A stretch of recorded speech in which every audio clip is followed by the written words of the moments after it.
क्या आपको कोई नियम, आदत या व्यवहार गलत लगा है जो समाज की नज़र में सही माना जाता हो? आखिर क्यों हम कुछ चीज़ों को बुरा मानते हैं और वहीं उसका उल्टा हमें सही लगता है? क्यों समाज द्वारा स्वीकार किए गए नियम पर सवाल उठाने पर समाज हमें सीधे मुंह सही जवाब नहीं देता है? आज की समरी हमारे ऐसे ही सवालों का जवाब है, जहां हम कुछ ऐसी नैतिकता से जुड़ी बातें करेंगे जो आपको सही और गलत, सच और झूठ के परिभाषा पर सवाल उठाने पर मजबूर कर देगा। साथ ही जानेंगे कि कैसे हमारी ही फिलॉसफी हमारे प्रगति में रुकावट बनती है। आखिर समाज द्वारा सिखाई जाने वाली बातों के पीछे की असल वजह क्या है, और खुद की खोज के महत्व के बारे में। नमस्कार दोस्तों, स्वागत है आपका रूब्रिक के बुक समरी में। आज हम बियॉन्ड गुड एंड एविल के बारे में चर्चा करेंगे, जिसके लेखक फ्रेडरिक नीट्शे हैं।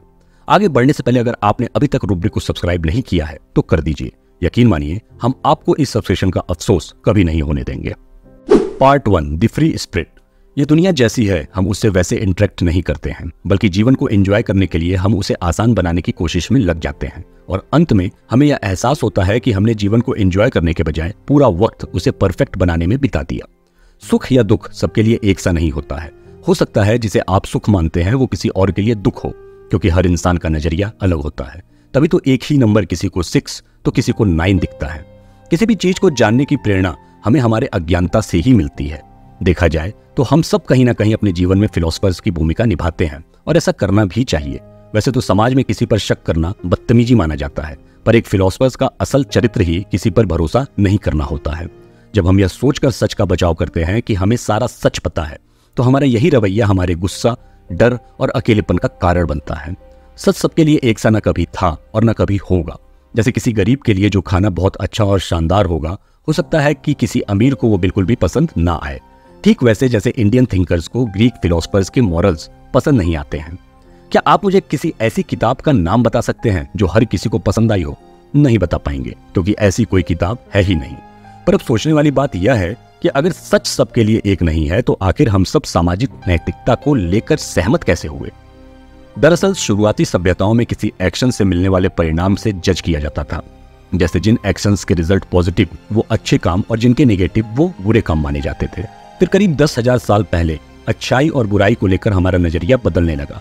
फिर हमने किसी एक्शन के रिजल्ट के बजाय उसे करने के पीछे के इरादे से जज करना शुरू कर दिया। यानी हम बुरे तभी कहलाएंगे जब हमारे इरादे गलत होंगे। लेकिन मोरालिटी को मापने का यह तरीका भी सीमित ही था, क्योंकि इसमें एक्शन के पीछे के अनइंटेंशनल इरादे अनदेखे रह जाते थे। मतलब हर फिलॉसफी का कोई ना कोई सीमा था, जिसे अभी तक कोई फिलोसफर्स क्रॉस नहीं कर पाए हैं। लेकिन नए जनरेशन के फिलोसफर्स के सोचने समझने का नजरिया अलग है, और यहीं से पुरानी घिसी पिटी सोच के अंत की शुरुआत होगी, क्योंकि वो सच को ढूंढने और समझने के लिए पुराने रास्तों से अलग हटकर चलने की कोशिश करेंगे। और वो एक सच को हर किसी पर नहीं थोपेंगे। वो आजाद मिजाज के होंगे, जिन्हें अच्छाई और बुराई को लेकर पुराना सामाजिक नजरिया कभी नहीं रोक पाएगा।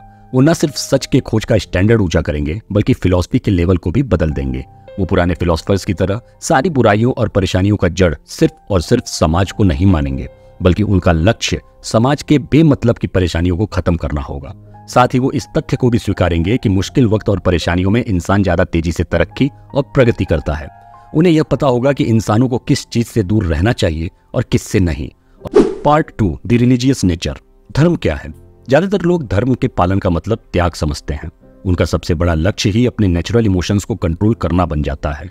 हर धर्म में हमें इन 3 में से कोई एक पाबंदी जरूर देखने को मिलती है, जैसे व्रत रखना, अकेले रहना या ब्रह्मचर्य का पालन करना। वैसे तो इन पाबंदियों को लगाने की वजह कुछ और ही थी। दरअसल हजारों साल पहले एक असभ्य समाज की पहचान बहुत ज्यादा खाने, लोगों से मेल जोल बढ़ाने और अति संभोग करने से की जाती थी।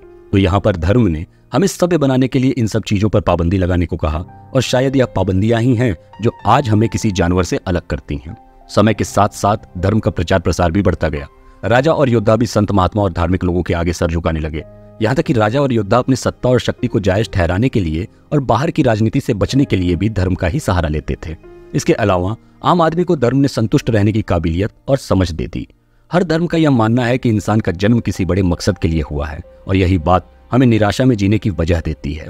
यही हमें हमारे मकसद को खोजने की प्रेरणा देती है, और इसी विश्वास ने धर्म को इतना ज्यादा फैला दिया। पर आज धर्म का धीरे धीरे पतन हो रहा है। नास्तिक की संख्या बढ़ रही है, और इसकी सबसे बड़ी वजह साइंस ऑफ इवोल्यूशन है, जो यह बोलता है कि हमें ऊपर वाले ने नहीं बनाया है। इसलिए लोग ऊपर वाले पर ही शक करने लगे कि जो हमें बनाया ही नहीं है, वो हमारे पाप पुण्य का हिसाब कैसे कर सकता है। लेकिन इसके बावजूद हमारे अंदर धार्मिक भावना अभी भी जिंदा है। यहाँ धार्मिक भावना का मतलब है किसी बड़े मकसद को पूरा करने के लिए त्याग करना। जैसे पुराने जमाने में कुछ लोग ऊपर वाले को खुश करने के लिए बलि देते थे, लेकिन फिर धर्मों में नैतिकता बढ़ी और हिंसा को गलत माना जाने लगा। फिर घमंड और स्वार्थ जैसे नेचुरल इमोशंस को पाप मानकर उन्हें प्रार्थना और मेडिटेशन से बदलने के लिए कहा जाने लगा। सब कुछ त्याग करके भी धार्मिक भावना कभी संतुष्ट नहीं हो पाई, और कहीं ना कहीं नास्तिक होना भी इसी का एक इफेक्ट है। असल में पूजा अर्चना करने के लिए ढेर सारे खाली समय की जरूरत होती है। हम मेडिटेशन करने या प्रार्थना करने में कई घंटे बिताते हैं, जो एक इंडस्ट्रियल सोसाइटी को कभी पसंद नहीं था, क्योंकि उनका उद्देश्य लगातार लोगों को व्यस्त रख के भगवान से दूर करना होता है। जरूरी नहीं कि हर नास्तिक इंसान धर्म के खिलाफ होता है, उन्हें बस पूजा पाठ का सही मकसद समझ में नहीं आता है। ऐसे लोग अपने काम, व्यवसाय और परिवार के साथ वक्त बिताने के बारे में ज्यादा सोचते हैं। Part 3 on the natural history of morals. हमारी नैतिकता अच्छाई को बुराई से अलग करती है। हर फिलोसफर्स को यह लगता है कि उनके मॉरल्स विज्ञान को नजर में रखते हुए और जांच परख कर बनाए गए हैं, पर वो यह नहीं मानते कि मॉरल्स को बनाते वक्त पैसे, स्टेटस और धर्म का बहुत बड़ा असर पड़ता है। कई फिलोसफर्स अपने निजी स्वार्थ के लिए मॉरलिटी को नया रूप भी दिए हैं। वहीं कुछ ने इन मॉरल्स को इस्तेमाल अपने दुश्मनों की बेइज्जती करने या नीचा दिखाने के लिए भी किया है। मतलब यह मॉरल्स कोई फैक्ट नहीं, बल्कि अपने इमोशंस को एक्सप्रेस करने का ही एक और तरीका है। मोरालिटी की सबसे बड़ी दिक्कत यह है कि हम किसी भी काम को आजाद होकर अपने मन के हिसाब से नहीं कर सकते हैं। तो सवाल यह है कि क्या हमें वो काम करना चाहिए जो हमें करने में मजा आ रहा है या करने का मन कर रहा है, या फिर हर फैसला सोच समझकर मोरालिटी के हिसाब से लेना चाहिए। महान फिलोसोफर सोक्राट्स का मानना था कि अपने अंतर्मन की सुनने के बजाय किसी जायज कारण की वजह से सोच समझकर किए जाने वाले काम ज्यादा बेहतर होते हैं। पर उनके शिष्य प्लाटो का नजरिया अलग था। उनका मानना था कि एक जायज कारण और अंतर्मन की आवाज, दोनों का लक्ष्य एक ही होता है। और तब से सभी फिलोसफर्स अच्छाई और बुराई को समझने के लिए अपने अंतर्मन की आवाज को सुनने लगे। धर्म के शब्दकोश में इस इंस्टिंक्ट को ही फेथ यानी कि आस्था कहते हैं। इसके अलावा मोरालिटी में एक और दिक्कत यह है कि इसमें सभी के लिए एक जैसे नियम होते हैं। जैसे साधु संत कहते हैं कि हमें अपने पैशन और इमोशंस को खुद से दूर रखना चाहिए, वहीं स्पिनोजा कहते हैं कि हमें हमारी फीलिंग्स को एनालाइज करते हुए दबा कर रखना चाहिए। पर सही मायने में इन नियमों का पालन करने की एबिलिटी सिर्फ और सिर्फ हमारे विल पावर पर निर्भर करती है। इसीलिए मॉरल के नियम बनाते वक्त हर तरह के इंसानों को ध्यान में रखना चाहिए। लोगों पर रोक लगाने से भी दिक्कतें आती हैं। किसी भी समाज में नियमों के अनुसार चलने वाले लोग मेजॉरिटी में होते हैं, वहीं दूसरों का मार्गदर्शन करने वाले लोग माइनॉरिटी में होते हैं। और यह नियमों का मानना ही है जिसके वजह से हमारा समाज बस एक झुंड बनकर रह गया है, जिसका मानना है कि इंसान की सबसे अच्छी क्वालिटी है अपनी कम्युनिटी की सेवा करना। आज के दौर में दया, विनम्रता और हमदर्दी को बहुत अहमियत दी जाने लगी है। समाज की सेवा करना गलत बात नहीं है, लेकिन सिर्फ प्यार करने और प्रेम से रहने से प्रगति नहीं हो सकती है। कुछ छीने जाने का डर, किसी से मारे जाने का या किसी के द्वारा बेइज्जती किए जाने का डर ही है जो किसी इंसान को आगे बढ़ने के लिए प्रेरित करता है।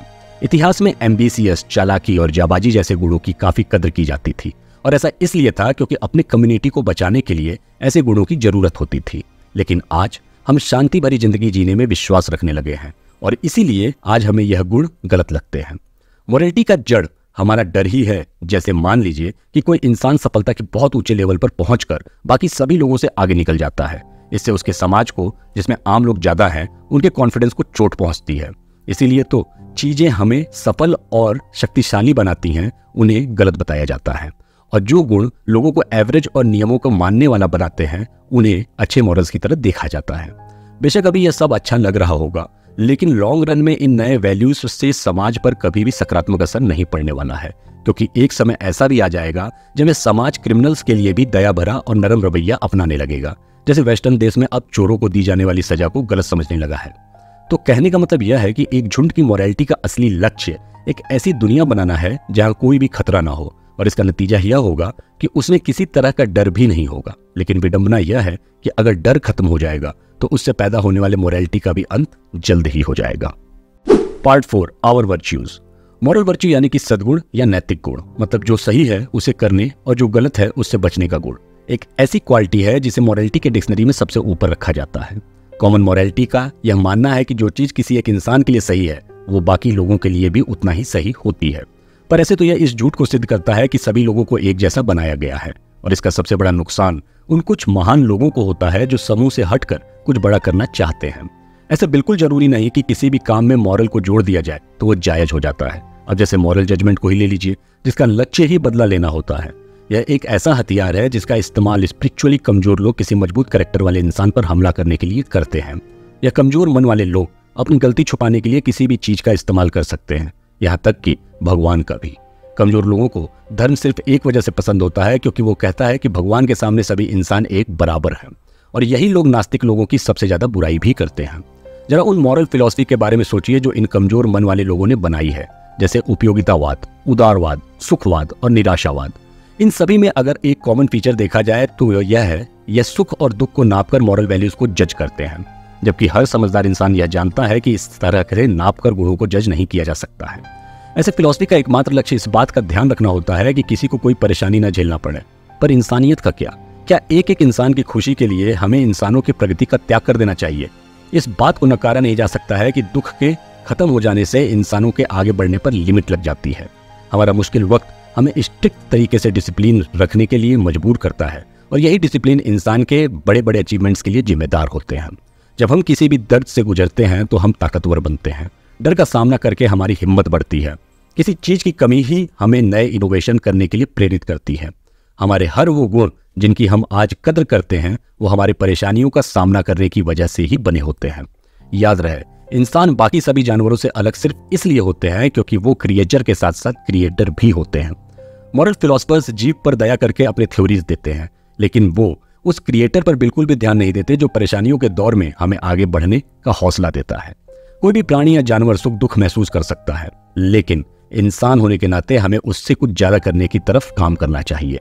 शायद यह कहना भी गलत नहीं होगा कि इंसानों की परेशानियां और बढ़नी चाहिए, तभी वो प्रगति और विकास के पथ पर चलते रहेंगे।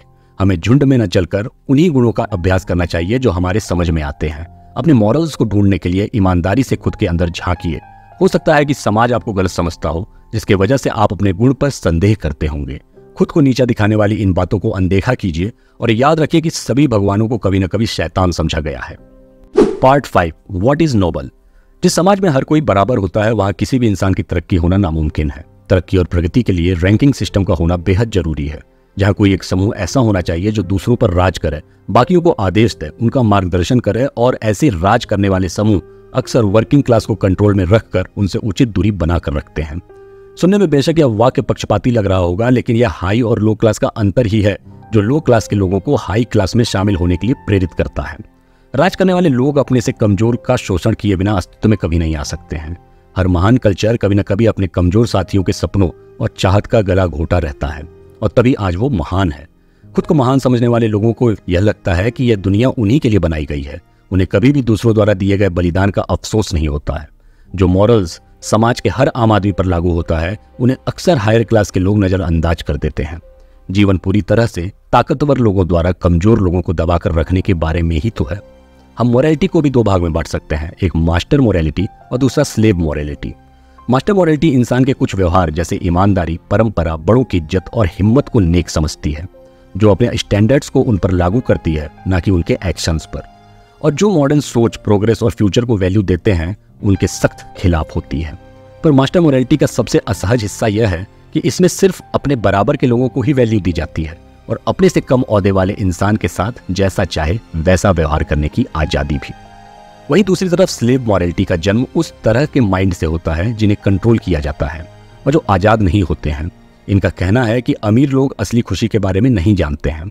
इस तरह की मॉरल थिंकिंग में हमें पता चलता है कि बुराई अच्छाई का उल्टा है। गुलामों का मानना है कि जिसके पास पावर होता है वो नेचुरली बुरे ही होते हैं, और ऐसी सोच वर्कर्स के अपने मालिक से डरने की वजह से बनती है। स्लेव मॉरलिटी में सिर्फ ऐसे व्यवहार की कदर की जाती है जो दुख को झेलना आसान बना देते हैं।